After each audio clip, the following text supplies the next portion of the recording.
T'aimes-tu? Aimes-tu les autres? Aimes-tu tes concitoyens?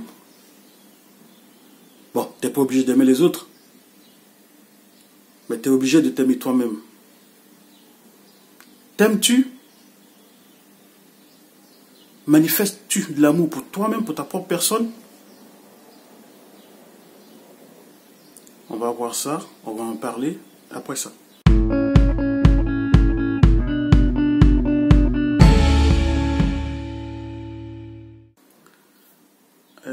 Disclaimer, avertissement, comme on dit.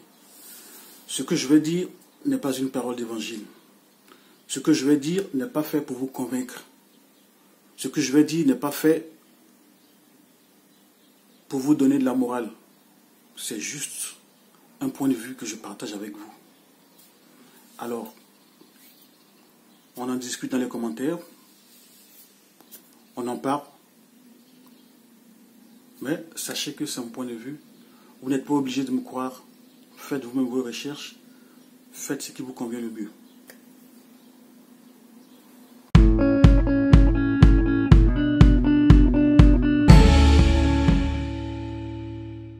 Bonjour. Si vous êtes nouveau sur ma chaîne, soyez les bienvenus. Je me nomme Vincent Oupé Dioré, je précise bien. Et ma chaîne, c'est Life and Business. J'ai pris pour engagement de parler de tous les sujets qui concernent l'être humain, la société, la formation, le développement personnel, le mindset. Tout ça pour contribuer à la richesse. Quand je parle de richesse, je ne parle pas juste de monnaie sonnante et trébuchante, mais je parle de tout ce qui est richesse qui contribue à l'évolution de l'être humain. Ben, on verra ça dans un autre sujet, dans une autre vidéo. Pour l'heure, on parle de l'amour.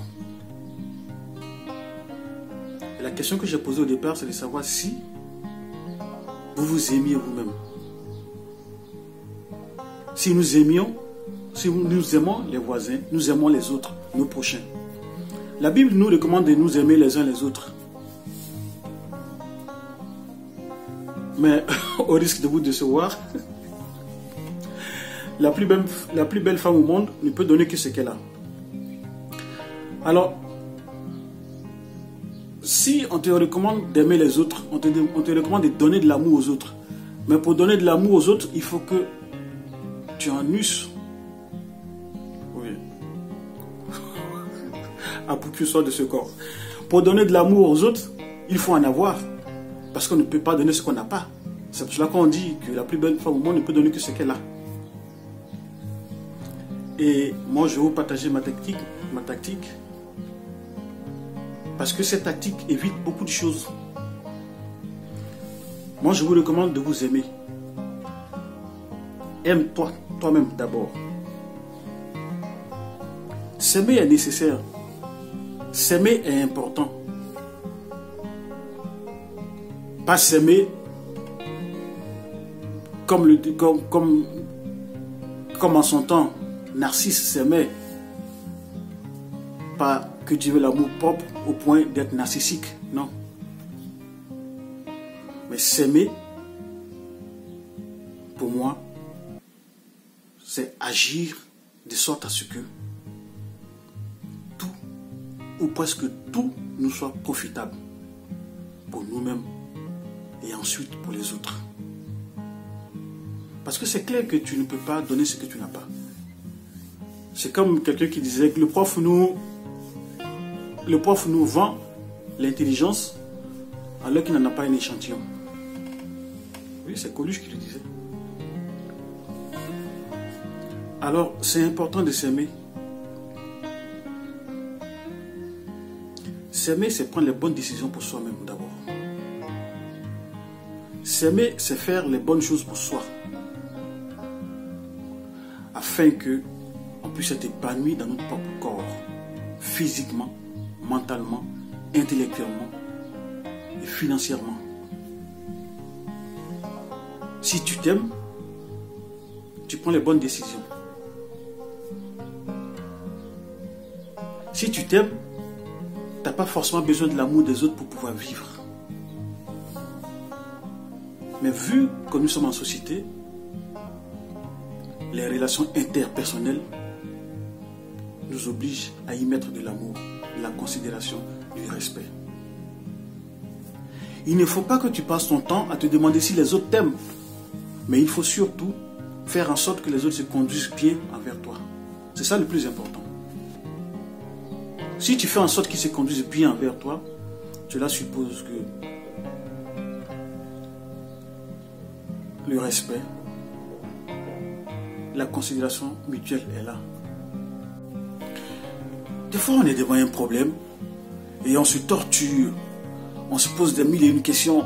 Pourquoi c'est arrivé? Comment solutionner tout? Comment régler ce problème? Et on passe des nuits blanches. Mais si on s'aime, on doit pouvoir prendre le chiffon et effacer cela. Comme l'histoire de l'élève à qui son prof a demandé de résoudre un problème mathématique avec des X compliqués et personne n'arrivait à résoudre ce problème. Ils ont passé près d'une semaine à chercher la solution à ce problème. Et quand l'élève a été interrogé par son maître, par son prof, il s'est levé. Il dit oui, moi j'ai une solution à ce problème. Il est allé au tableau et tout le monde s'attendait à ce qu'il développe des grosses théories. Mais il n'a pas fait. Il a pris un chiffon et il a effacé le tableau. Après il demande, est-ce que vous voyez le problème encore? On dit non. Voilà, il est résolu. Voilà. Donc, ça veut dire quoi? Ça veut dire qu'il a fait un reset. Il a effacé le tableau. Donc, au lieu de passer tout son temps à chercher la solution à un problème aussi complexe que cela, qui vous empêche de dormir, qui vous fait passer des nuits blanches, qui vous noue l'estomac, si vous vous aimez de grâce, effacez le tableau et passez à autre chose. Effacez le tableau et passez à autre chose. C'est aussi cela, s'aimer. C'est prendre les bonnes décisions pour soi. Savoir renoncer à certaines choses. C'est cela, s'aimer. Avoir de l'amour pour soi-même. Aussi simple que ça.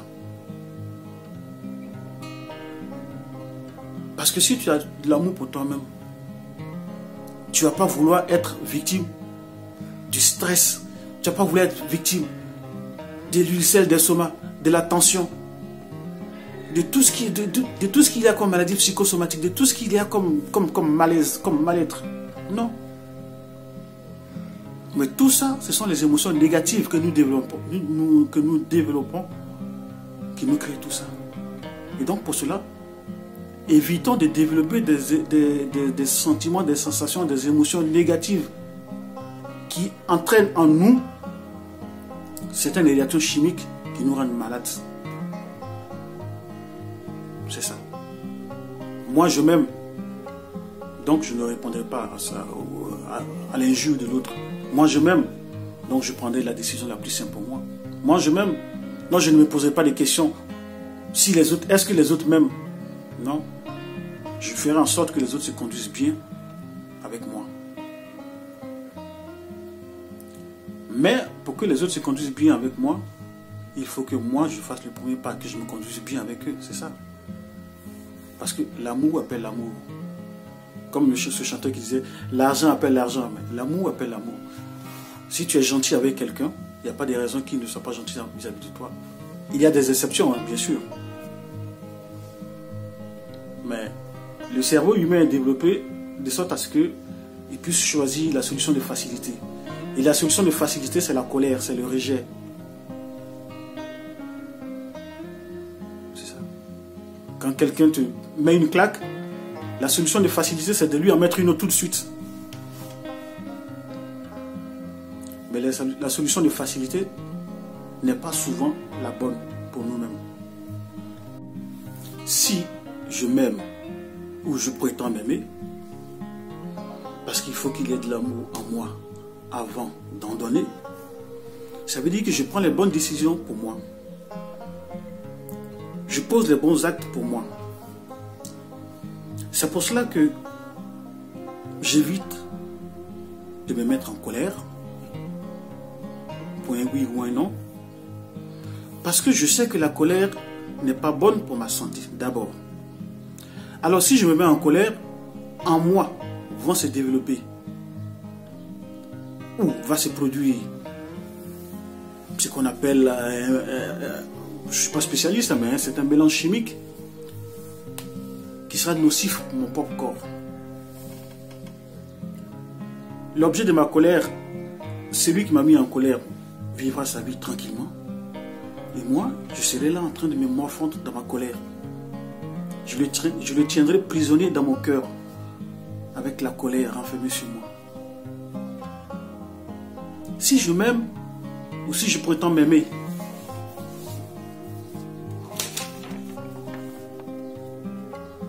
je ne garderai donc pas rancune à quelqu'un. Garder des rancunes en soi, ce n'est pas bien.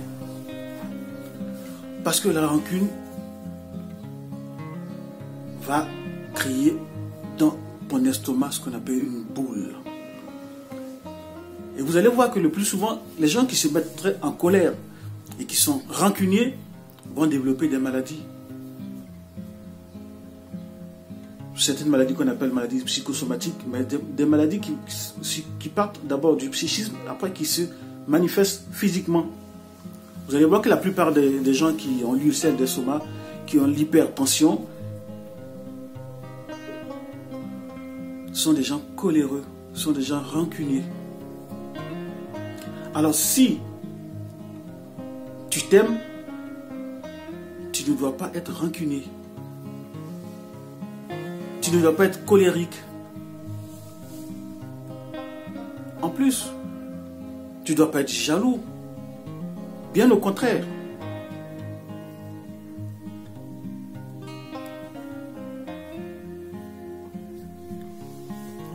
Parce que la jalousie, elle est généralement manifestée par l'envie de posséder ce que l'autre possède. Mais au lieu de manifester la jalousie, va plutôt vers cette personne et demande-lui. Puisque les bonnes habitudes se trichent, demande-lui comment elle a fait pour avoir ça, comment elle a fait pour parvenir à ça. Et vous allez échanger et tu vas faire comme elle. Cette personne a 2 bras, 2 pieds et une tête. Alors si elle pose les actes qui lui réussissent et que toi tu poses les mêmes actes, il n'y a pas de raison que ça ne te réussisse pas. Il n'y a pas de raison. Vous me direz que c'est vrai, c'est faux ce que tu dis, Vincent, parce que il y a ce qu'on appelle le genre humain, le générique humain.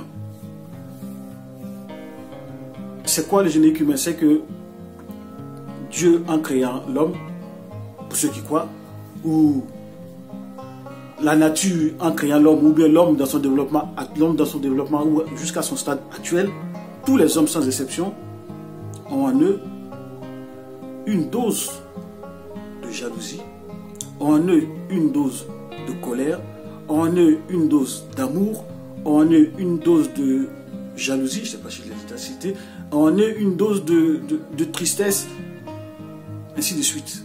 Et ça, c'est réparti de manière égale chez tous les hommes quand ils naissent. Et c'est ce qu'on appelle le générique humain. C'est une possession générique que tous les humains ont. Et en fonction de ta culture, en fonction de là où tu grandis, en fonction de tes habitudes, en fonction de tes contacts, certains éléments ou certaines habitudes ou certains éléments du genre du générique vont se développer. C'est pour cela qu'on disait, quand tu as 2 loups en toi qui se battent, le loup noir et le loup blanc qui se battent, qui va gagner? Et la réponse est simple. Le loup qui va gagner, c'est celui que tu vas nourrir le plus. Donc, quels sont les éléments qui vont se développer en toi? C'est les éléments que tu vas nourrir le plus. Si tu es dans un milieu où tout le monde est enclin à la jalousie, tu vas développer plus de sentiments de jalousie. Tu es dans un milieu où tout le monde est enclin à la colère, à la rancune, tu vas développer la jalousie, la colère, la rancune.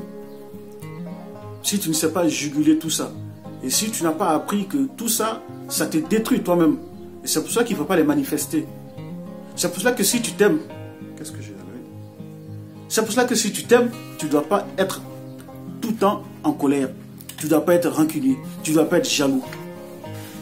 Parce que tout ça, ce n'est pas profitable à toi-même. Si tu es en colère à chaque fois, ça va te causer des ennuis sur le plan physique. Si tu es rancunier, ça va te causer des ennuis sur le plan physique. Alors prends les bonnes décisions pour toi. Et puis avance. Souvent, pour avoir la paix, il faut savoir renoncer à ses droits. Oui, il faut savoir renoncer à ses droits. Il faut savoir dire non. Il faut savoir s'humilier aussi. Parce que ce n'est pas en prouvant qu'on est au-dessus de tout. Ce n'est pas en prouvant qu'on est fort. Ce n'est pas en prouvant que on est invincible qu'on va arriver à nos objectifs. Il faut d'abord identifier ses objectifs et par rapport à ça, évoluer. Et donc, si on s'aime, on va choisir, on va définir des beaux objectifs pour nous. Alors, dans la quête ou de la réalisation de ces objectifs-là, on va être distrait par quoi? Par tout? Par la colère, par la rancune, par la jalousie? Non, je ne pense pas. Je pense que ce n'est pas la meilleure des choses. Alors moi, ce que je vous recommande, mes champions, c'est de vous aimer vous-même. S'aimer soi-même, c'est souvent s'excuser, même quand on sait qu'on a raison. Quand l'excuse doit ramener le calme et la paix, même si tu as tort, même si tu as raison, accepte d'avoir tort et excuse-toi et les choses vont avancer. Parce que tu as besoin de calme, tu as besoin de paix pour mener à bien tes projets. Tu as besoin de paix, de calme pour te sentir bien dans ton corps, pour avoir la tête tranquille, pour réfléchir à tes projets. C'est cela, le sens de s'aimer soi-même. Pas s'aimer soi-même pour s'offrir les plus belles choses. Oui, quand on en a les moyens, oui, il faut se les offrir, mais quand on est en quête, souvent ce n'est pas nécessaire. S'aimer soi-même, ce n'est pas manger la plus grosse bouffe qu'il y a. Parce qu'en Côte d'Ivoire, on dit oui, c'est ce qui est dans mon ventre qui est pour moi. Non. Ce qui est aussi dans ta tête, c'est pour toi aussi. Donc, nourris plus la tête. Parce que c'est la tête qui supporte tout le corps. Je reprends. Nourris la tête. Parce que c'est la tête qui supporte tout le corps. Et nourrir la tête, c'est quoi? C'est aider le cerveau à développer de bons sentiments, à développer de bons réflexes par la formation. Parce que si tu te formes, ça te permet de découvrir beaucoup de choses qui te sont profitables. Si tu te formes, ton cerveau est aguerri. Et vu que c'est le cerveau qui est le moteur qui commande les organes, qui commande tout le corps, s'il est bien, il va mettre le corps bien. Si le corps est bien, il va te conduire dans des endroits bien. Si tu es dans des endroits bien, mais il ne va t'arriver que de bonnes choses. C'est comme ça, mes champions. Donc, aimons-nous d'abord. Aimons-nous comme il se doit. Prenons les bonnes décisions pour nous. S'aimer, ce n'est pas chaque fois se justifier. S'aimer, ce n'est pas chaque fois contredire l'autre. S'aimer, ce n'est pas chaque fois être d'accord avec l'autre aussi. S'aimer, c'est créer les conditions nécessaires. C'est créer les conditions favorables à son émancipation d'abord. Et une fois qu'on est dans cette émancipation, on fait profiter les autres.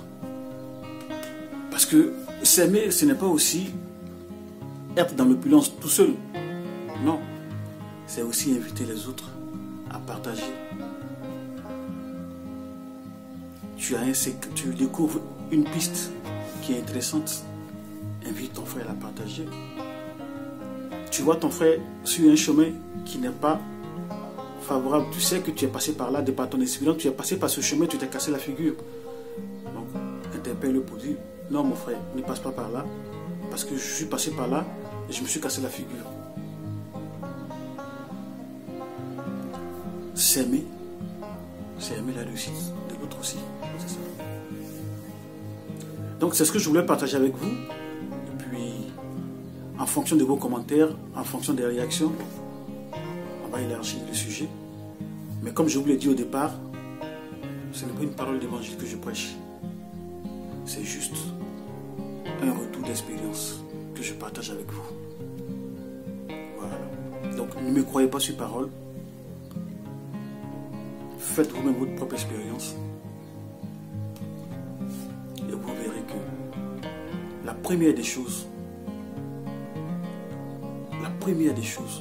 c'est avoir de l'amour pour soi. Avoir de l'amour pour soi. Parce que si tu n'as pas d'amour, tu ne peux pas le donner. C'est en cela que je vous ai dit au départ que la plus belle femme au monde ne peut donner que ce qu'elle a. Tu ne peux pas donner ce que tu n'as pas. Si tu n'as pas l'amour, tu ne peux pas le donner aux autres. Si tu as développé en toi la colère ou la rancune ou la jalousie, mais tu ne vas partager que la jalousie. Alors que celle-ci est néfaste. Même si tout de suite la colère te permet de te venger de celui qui t'a vilipendé, de celui qui t'a fait du mal. Oui, tu lui as cassé la gueule. Il baigne dans son sang. Oui, tu es content, oui. Tu t'es vengé, tu l'as frappé, oui. Mais après, c'est quoi la suite? Alors, c'est pour ça que je vous conseille de ne pas répondre du tic au tac. Mais en toute chose, ou tout ce qui vous arrive, il faut savoir analyser et prendre votre part de responsabilité. Parce que ce mec que tu as bastonné, mais il ne t'a pas humilié ou il ne t'a pas provoqué ex nihilo. Il a dû avoir un élément déclencheur. Bon, au risque de sortir de mon sujet, je m'arrête là et je vous exhorte à vous aimer vous-même. Je vous exhorte à prendre les bonnes décisions pour vous. Je vous exhorte à vous former. Et tout cela va contribuer à l'accroissement de votre amour propre. Parce qu'avec l'amour propre, la confiance en soi naît et grandit. Avec l'amour propre, quand la confiance en soi naît et grandit, on peut maintenant prétendre à certaines choses. Ce qui nous faisait peur ne nous fait plus peur. Ce qui semblait nous rebuter ne l'est plus. Parce qu'une fois que tu as confiance en toi, tu n'as plus peur. Tu n'as plus peur. Tu n'as plus peur de tomber. De toute façon, quand tu tombes, c'est pour te relever et repartir de plus belle. Après avoir analysé, bien sûr, la cause de ta chute. Allez, merci. Passez une bonne journée. Et j'attends vos commentaires. Partagez, abonnez-vous. Et on se retrouve à la prochaine.